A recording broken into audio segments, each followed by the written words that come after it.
Assalamualaikum warahmatullahi wabarakatuh. Saya akan menerangkan tentang analisis regresi dan korelasi sederhana yang biasanya digunakan untuk prediksi ataupun estimasi. Nah, analisis regresi dan korelasi. Analisis regresi digunakan untuk mempelajari dan mengukur hubungan statistik yang terjadi antara dua variabel atau lebih variabel. Variabel tersebut adalah variabel X, itu biasa disebut variabel independen atau variabel yang memengaruhi atau variabel yang kita ketahui nantinya. Dan variabel Y yaitu variabel dependen atau variabel yang dipengaruhi atau variabel yang akan kita cari nilainya. Analisis korelasi bertujuan untuk mengukur seberapa kuat atau derajat kedekatan suatu relasi yang terjadi antara variabel. Kalau regresi tadi kita ingin mengetahui model hubungannya, kalau korelasi kita ingin mengetahui seberapa kuat sih sebenarnya hubungan antara kedua variabel tersebut. Hubungan antara dua variabel itu dibedakan menjadi tiga. Yang pertama adalah positif, searah positif. Yang kedua adalah hubungan bersifat kebalikan atau negatif. Yang ketiga adalah tidak ada hubungan. Hubungan searah positif yaitu hubungan yang searah diartikan apabila perubahan variabel X independen akan mempengaruhi variabel Y dependen yang searah. Hubungan yang searah diartikan apabila perubahan variabel X independen akan mempengaruhi variabel Y dependen yang searah. Mudahnya kalau variabel X bertambah, maka variabel Y juga akan bertambah pula, dan sebaliknya, jika variabel X turun, maka variabel Y juga akan turun. Contoh, hubungan antara pengeluaran iklan X dengan jumlah penjualan Y. Jadi pengeluaran iklannya itu akan semakin banyak, maka jumlah penjualannya juga akan semakin banyak. Pengeluaran iklannya itu kita habiskan itu semakin banyak, jumlah penjualan juga semakin banyak. Pengeluaran iklannya semakin sedikit, maka jumlah penjualannya juga akan semakin sedikit. Hubungan antara penghasilan dan pengeluaran konsumsi. Kalau penghasilannya banyak, pasti konsumsinya juga akan banyak. Jika penghasilannya sedikit, maka konsumsinya juga akan sedikit. Hubungan bersifat kebalikan atau negatif. Dua variabel dikatakan mempunyai hubungan yang bersifat kebalikan atau negatif apabila perubahan variabel independen X akan mempengaruhi variabel dependen Y pada arah yang berlawanan. Mudahnya, apabila variabel X bertambah, maka variabel Y berkurang. Sebaliknya, jika variabel X berkurang, maka variabel Y bertambah. Contoh, hubungan antara usia kendaraan dengan tingkat harga. Semakin lama usia kendaraan, maka harganya akan semakin naik. Gitu. Maaf, semakin lama harganya akan semakin turun. Walaupun ini sebenarnya tidak relevan juga, karena kalau sekarang juga usia kendaraan motor-motor yang langka itu kalau semakin lama nilainya juga akan semakin mahal. Mungkin elektronik yang lebih tepat. Elektronik itu kalau usianya sudah tua, sudah lama, maka nilainya akan turun. Hubungan harga barang dengan jumlah yang diminta. Harga barangnya banyak, maka permintaan akan sedikit. Harga barangnya murah, maka jumlah yang diminta akan naik. Tidak ada hubungan. Dua variabel dikatakan tidak punya hubungan apabila perubahan pada variabel independen X tidak mempengaruhi perubahan pada variabel dependen Y. Misalkan hubungan antara konsumsi pangan X dengan tingginya gedung itu tidak ada hubungannya sama sekali. Kemudian untuk menggambarkan regresi atau mencari metode regresi, mencari nilai regresi, model regresi, kita bisa menggunakan metode jumlah kuadrat terkecil. Regresi merupakan suatu alat ukur yang juga digunakan untuk mengukur ada atau tidaknya korelasi antar variabel. Istilah regresi itu sendiri berarti ramalan atau taksiran atau prediksi. Persamaan yang digunakan untuk mendapatkan garis regresi pada data diagram itu disebutkan persamaan regresi. Atau kalau jenengan dulu belajar persamaan garis garis lurus atau persamaan garis, itu ada Y aksen sama dengan A plus BX gitu, dimana Y aksen adalah nilai estimasi variabel terikat, kemudian A itu titik potong garis regresi pada sumbu Y atau bisa kita sebut sebagai konstanta, kemudian B itu adalah gradien garis atau variabel itu, dan X itu adalah nilai variabel bebasnya. Nilai dari A dan B pada persamaan regresi dapat dihitung dengan rumus sebagai berikut, silahkan dipahami. Nah, ini sebagai contoh, misalkan kita memiliki karyawan, jadi di suatu perusahaan itu memiliki karyawan, sebelum masuk dia dites dulu, itu biasa dites psikologis atau yang lainnya gitu. Ini ada karyawan A sampai dengan H, itu dia ketika masuk dites, misalkan karyawan A itu skor tesnya 6, karyawan B skor tesnya 9, karyawan C skor tesnya 3, dan karyawan H itu skor tesnya 10. Selanjutnya ketika bekerja, dia dihitung produktivitasnya berdasarkan hasil produksi per lusin. Nah, karyawan A misalkan dengan skor tes tadi 6, ternyata dia produksi per lusinnya itu produktivitasnya itu 30. Karyawan B dengan skor tesnya 9, itu produksi per lusinnya itu 49. Nah, karyawan H dengan skor tesnya 10, itu produksinya itu per lusin, itu dengan lusin itu 52.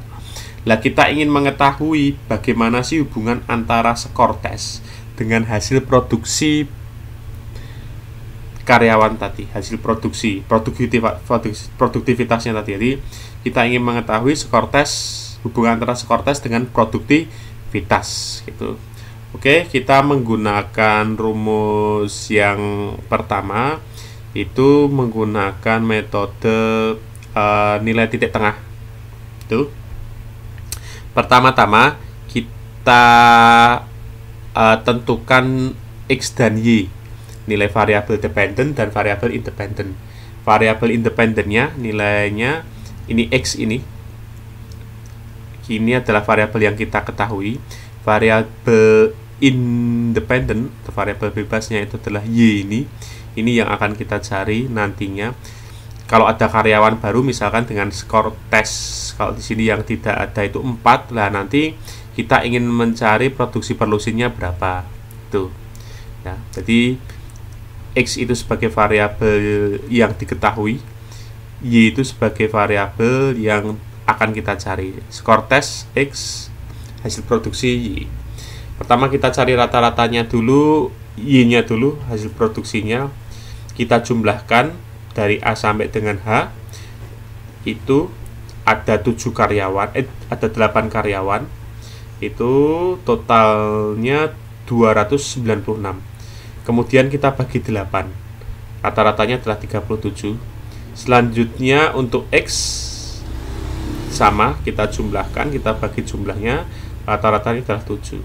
Ketemu dengan nilai rata-ratanya, sekarang kita cari Y kecilnya, atau nilainya adalah Y ini besar, ini hasil produksi ini dikurangi dengan Y rata-rata, berarti 30 dikurangi dengan 37, hasilnya min 7. 49 dikurangi 37, hasilnya 12. 18 dikurangi 37, hasilnya min 19, dan seterusnya. Kemudian kita cari X kecil. X kecil itu rumusnya X besar dikurangi X rata-rata. 6 dikurangi 7, hasilnya min 1. 9 dikurangi 7, hasilnya 2. 3 dikurangi 7, hasilnya min 4. Itu. Nah, sampai di sini silahkan dipahami.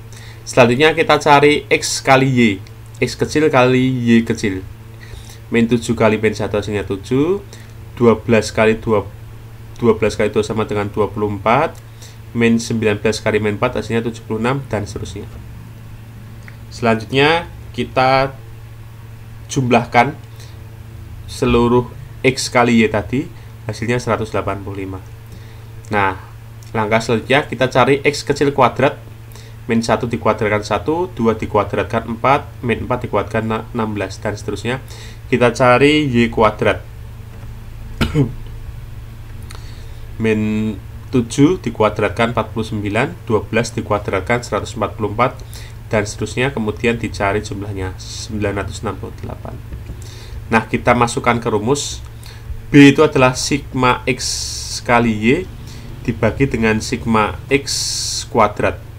185 dibagi dengan 36, 5,138 atau mendekati 5,14.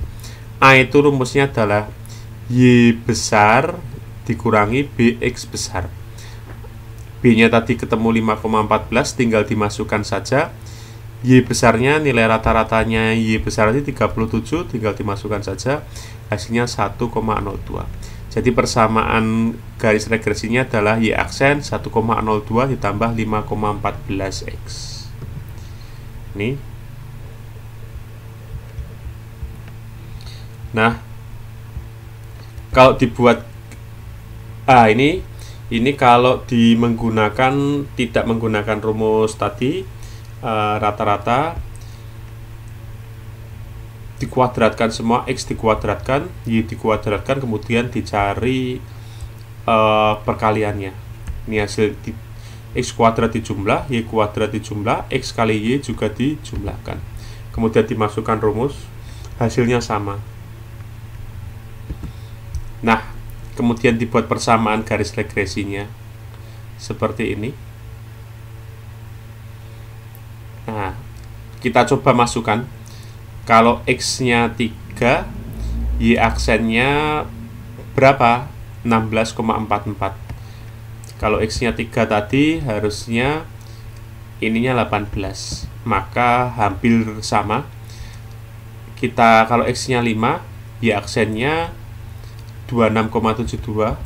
Kalau nilai taksirannya, kalau aslinya itu 25, berarti hampir sama juga. Jadi persamaan garis regresinya ini adalah valid, bisa dikatakan valid.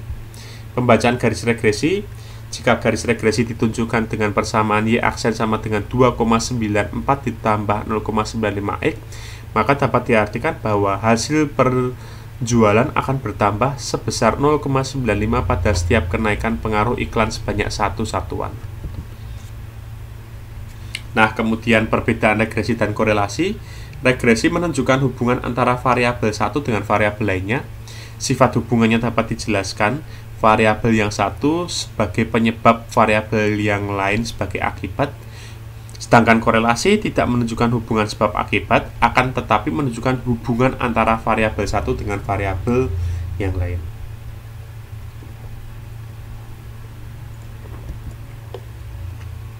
Koefisien korelasi.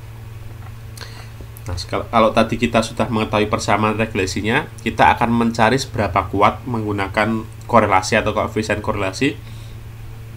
Adalah alat kedua untuk menjelaskan hubungan antara variabel X dan Y. Koefisien korelasi merupakan akar dari koefisien determinasi. Determinasi itu rumusnya R kuadrat, maka R-nya itu adalah akar dari R kuadrat tersebut. Koefisien korelasi menunjukkan arah hubungan antara variabel X dan Y. Hubungan dua variabel ada yang positif dan negatif, tadi arahnya positif atau negatif. Hubungan X dan Y dikatakan positif apabila kenaikan penurunan X pada umumnya diikuti oleh kenaikan penurunan Y. Sebaliknya dikatakan negatif kalau kenaikan penurunan X pada umumnya diikuti oleh penurunan kenaikan Y. Nah, seperti ini hubungan positif. Kalau garis regresinya bentuknya seperti ini, itu korelasinya positif. Kalau garis regresinya itu menunjukkan negatif, dia akan menjulur ke bawah seperti ini. Kalau tidak ada hubungan atau lemah sekali, dia akan berbentuk lingkaran. Kuat itu mendekati 1, kemudian kuat positif ini mendekati 1, kuat negatif mendekati min 1, lemah positif mendekati 1, lemah negatif mendekati min 1. kuat dan tidak hubungannya antara X dan Y apabila dapat dinyatakan dengan fungsi linear paling tidak mendekati diukur dengan suatu nilai koefisien korelasi.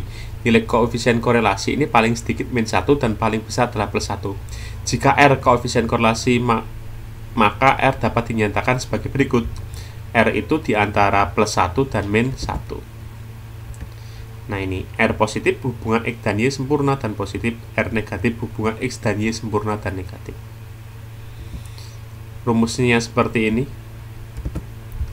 Atau kalau enggak mau menggunakan normalisasi, bisa menggunakan data aslinya. Rumus ini dinamakan relasi Pearson. Nah misalkan tadi karyawan tadi kita cari X kuadrat, Y kuadrat dan lain sebagainya, maka tinggal dimasukkan, nanti akan ketemu koefisien korelasinya. Nah jika menggunakan normalisasi juga sama, lebih sederhana, nanti juga akan ketemu koefisien korelasinya. Artinya apa? Koefisien korelasinya artinya 0,99 atau 98%, artinya mendekati 1, artinya kuat sekali, kuat positif sekali. Nah ini ada data penjualan dan iklan, jenengan bisa digunakan untuk contoh penyelesaian menggunakan analisis regresi dan korelasi. Baik, terima kasih. Wassalamualaikum warahmatullahi wabarakatuh.